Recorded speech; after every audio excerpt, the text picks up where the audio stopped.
So, nagbabalik tayo para sa isang kwento para sa bayan. So, my name is Samurai. Tara, pag-usapan natin yung impeachment ni VP Sara. So, ang sinasabi ng pinaka-main ground ng impeachment ni VP Sara ay yung kanyang sinasabing betrayal of public trust. So, ang pinaka doon, basihan nila doon yung findings ng COA.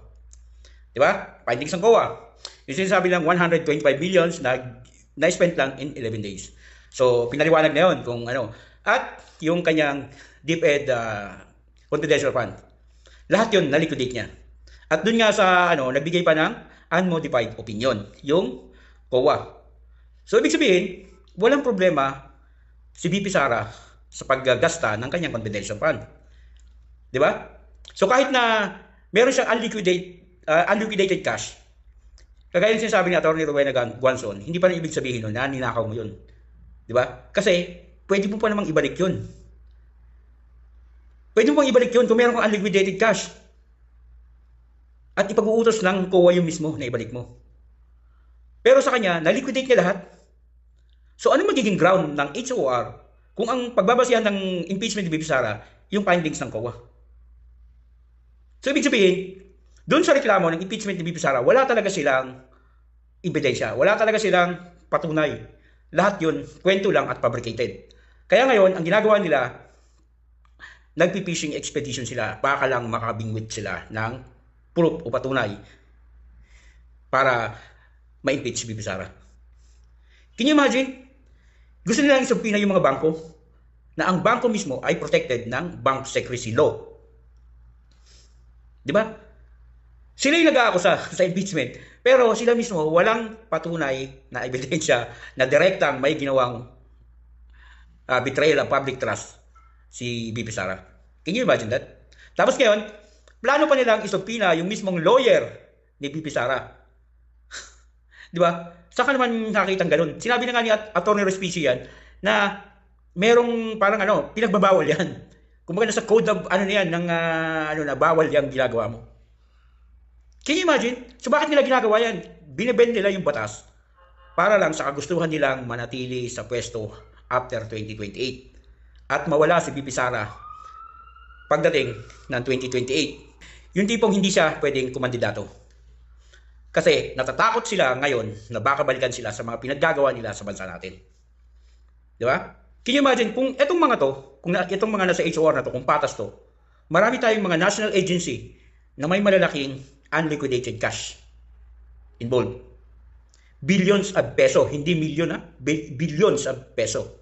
Ang kini-question nila, kay VP Sara, yung 125 million confidential funds na masyado nilang pinalaki para lang sabihin na nagnakaw si VP Sara. Di ba? So ngayon, yung style nila na pag-fishing, style yan ng Liberal Party.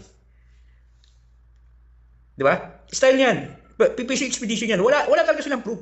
Wala silang patunay. Lahat ng sinasabi nila sa hearing, lahat yan kasinungalingan. Wala talaga silang direktang patunay. Kasi ang basehan nila yung findings ng COA, ang COA nagbigay ng unmodified opinion eh.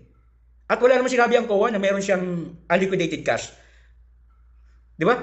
Na-liquidate niya lahat. Noon, nakaraan, meron siya unliquidate kasi hindi pa naman tapos yung kanilang pag-iimbestiga. Ibig sabihin, hindi pa tapos yung pagpapakita nila ng pruweba. Pero ngayon, na-liquidate na nila yung lahat. So, ano ba sa nila sa findings ng COA? Wala. Kaya ngayon, gusto nilang isubpina yung mga bangko. At gusto nilang isubpina yung mismong lawyer ni VP Sara. Di ba? Kita mo yung ginagawa ng mga congressman na to. Kung ito yung sinasabi nila na hindi politika, dapat makikita din nila yung mga national agency natin na may mga problema din sa kanilang unliquidated cash. Ang main case nila was the COA findings. Sabi nila in confidential and intelligence fund, sabi niya, 125 million. Inayos na doon o nagkaroon na ng liquidation. Ito ho, para lang alam ng taong bayan. Buksan nyo yung COA website sa ngayon. Madali nyo, i-google nyo. Hanapin nyo national agency. Magkano ang unliquidated, suspended na mga funds of the different agencies. Department of Agriculture, 8 billion pesos. Suspended, unliquidated. Pagdating mo sa DSWD, 10 billion pesos. May investigasyon ba? May hearing ba? May tanggalan ba sa posisyon? Dahil wala namang impeachment yung secretary. Wala. Pagdating mo ng Department of Health, 9.5 billion pesos. Andyan no, suspended, unliquidated. Pero nasa COA pa. Tingnan nyo yung DOH. Nakalagay pa doon about 125 million expired medicines or about to expire. Can you imagine? Ang Department of Agriculture, merong 8 billion na unliquidated cash. 8 billion. Ang DSW ay merong 10 billion.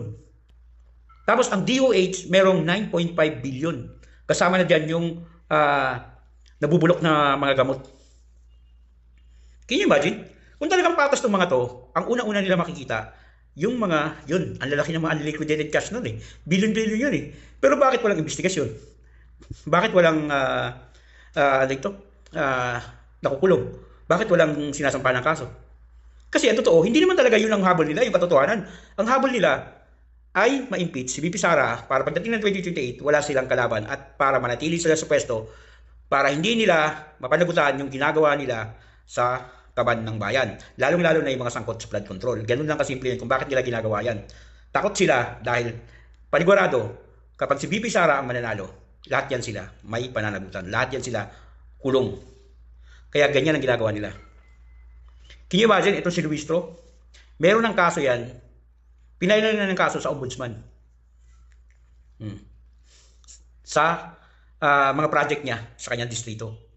Na napakadaming cat's eye na ngayon, yung iba, tinanggal na. So, paano na yun? Wala na. Wala na pakilabang, sayang ang pera. Kaya may nagsampa ng kaso sa kanya about that. So, kung mahirap mang magsalita kung bakit niya ginagawa yan. So, talagang kaya niya ginagawa yan kasi nakikilabang siya. Nakikinabang siya at alam niya na kapag si VP Sara nakaupo, meron siyang kalalagyan. Yung una ko talagang mga TikTok account, lahat yung political. Tatlo yun sila, political yun. Tapos pinalitan ko kasi maraming nagagalit, maraming. Pero ngayon, parang naisip ko, parang hindi ako pwedeng, parang bilang Pilipino, hindi mo na pwedeng, baliwalain yung ganito. Kasi ang tingin sa atin sa laula na eh. Ang tingin sa atin yung parang wala nang kwenta. Diba? Can you imagine? Problema nga lang ng mga driver, hindi na masolusyonan. Yung pangangailangan nila, hindi pa maibigay. Yung pang araw-araw na dapat income nila, hindi maibigay. Diba? Samantalang napakasimple lang yan. Okay, libre mo yung gasolina nila at bigyan mo yan ng per day na sahod, magpipick up ng mga ano yan. Di walang problema yung mga commuters natin. Diba? Tapos meron silang pa-free ride na ang mga bus nila ay parang bus ng kulungan. Isipin mo naman yun. Yung mismo mga mamamayan hindi binibigyan ng dignidad. Ganon sa laula tong natin. Walang kwenta, wala din kasing dignidad, kaya ganyan ang galawan.